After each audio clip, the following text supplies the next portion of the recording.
The evacuations are being carried out in a broad cooperation. Of course, and I want to stress this, the US is leading them. Without the US, other nations couldn't continue the evacuations. We need to recognise that. And just as we want to carry out the evacuations in a united way, we also want to be united as we carry out the rest of our actions in Afghanistan. The number one condition we're setting as G7 is that they've got to guarantee right the way through August the 31st and beyond, safe passage for those who want to come out. Now, some of them will say that they don't accept that, and some of them, I hope, will see the sense of that, because the G7 has very considerable leverage, economic, diplomatic, and political. We call on the new Afghan authorities to allow free passage to all foreign and Afghan citizens who wish to get to the airport. We have also raised this issue with our American friends and partners on two particular aspects. First, the need to secure the airport as long as necessary to complete the operations. And second, a fair and equitable access to the airport for all nationals entitled to evacuation. All right, for more now, we want to bring in our international editor, Richard Walker. Good evening to you, Richard. So the U.S. president not extending the deadline despite pleas from some of his allies. So what do we know about why he is sticking to this deadline of August 31st? Yeah, well, Brenda, reporting is that he's following his military advice that it would simply be too dangerous for US troops to stay on beyond that August 31st date. And this is going to be drawn on discussions with the Taliban that are ongoing in private between the US and the Taliban and others as well. But also, we've seen the public comments of the Taliban saying that they are adamantly sticking to this line, that 31st of August is really the date where this all has to end. And sources that we've been talking to have been pointing out that the situation at the airport in Afghanistan is precarious enough as it is. If you had a situation where the US and Western powers were trying to use the airport without the Taliban's consent, if there was some kind of military intervention by the Taliban, then there could potentially be carnage. So the Taliban really hold all the cards in this situation and the access to the airport as well. So it really is striking just what a weak position the US has found itself in at this point. And Biden sticking to this withdrawal deadline, what is that going to mean then for these evacuation efforts that are still ongoing? I mean, as you said, there's only a week left. There's very little time, and there isn't even a week because, of course, you know, that's the deadline for getting troops out. But the evacuations would probably have to finish before then. So there's a race against time to try and get as many people out as possible by then. But now leaders are starting to look beyond that and starting to talk about what happens beyond August the 31st, hoping, for instance, that the airport could be used in a civilian way. But that, too, depends on the consent of the Taliban and the West in a weak negotiating position on that. And what does all of this mean for transatlantic relations, Richard? Well, there is some frustration, definitely, on this side of the Atlantic, that things have been rushed more than they had to be, that leaders here have been put in very politically uncomfortable situations in their own countries.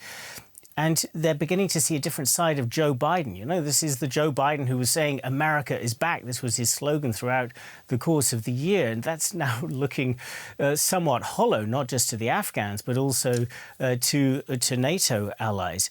And it's also confronting the Europeans, I think, with the truth that they are simply not strong enough and not motivated enough to keep a mission like this going, to keep security in Afghanistan going by themselves without the US, despite the fact that Europe has a much greater stake in the stability of Afghanistan than the US does. Just think of the geographical relative proximity that they're dealing with.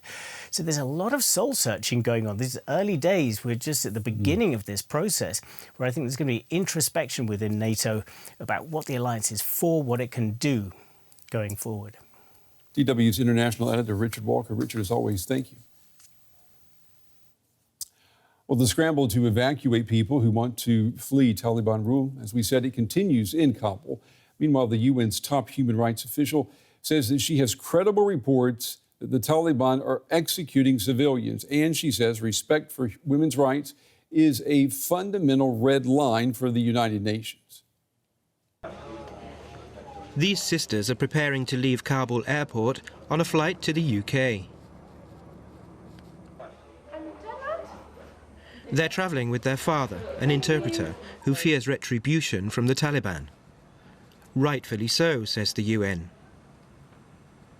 We have also received credible reports of serious violation of international humanitarian law and human rights abuses taking place in many areas under effective Taliban control.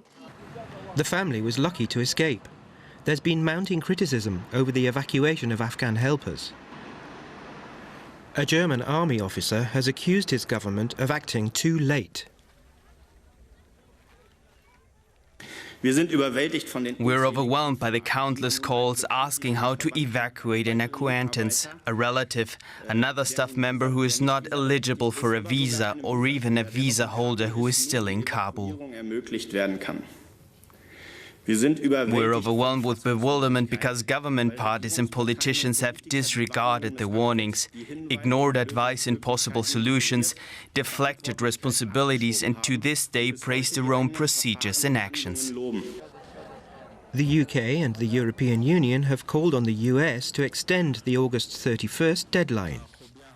But in a press conference in Kabul, Taliban leaders said they had not agreed any deadline extension for evacuations. Earlier, they warned of unspecified consequences for anyone attempting to stretch the deadline. The Taliban spokesman also said women government employees should not go to work but should stay at home for their own safety. Well, Turkey is playing a key role in the Afghan crisis. Its troops are among those securing the airport in Kabul, and it is already receiving Afghan refugees fleeing over land. Now, sitting at the edge of Europe, Turkey also borders Iran, one of Afghanistan's neighbors. Turkish President Recep Tayyip Erdogan says that Turkey doesn't intend to take care of Europe's refugee problems and is bolstering its eastern border. Well, I'm joined now by Gaysu Yari, Commissioner of Afghanistan's Civil Service. She fled the country just last week, and she is joining us tonight from Poland. Gaysu, it's good to have you on the program. You made it to Europe. We know many other Afghans are not able to get that far. Tell us what awaits those who managed to leave Afghanistan. Thank you for having me.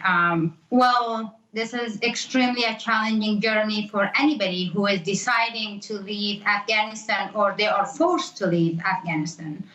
If they didn't leave Afghanistan yet, they have to go through a very hard hours to get to the airport, as I spent 12 hours on the street between the Taliban and the British military to get to the gate. It was extremely hard. But when you are getting in the airport, if you're lucky enough, you will be moved to the airplane and go to your destination quickly. If you're not lucky enough, you have a lot of families, children waiting in the airport. This is a journey that I don't think I would ever forget in my lifetime.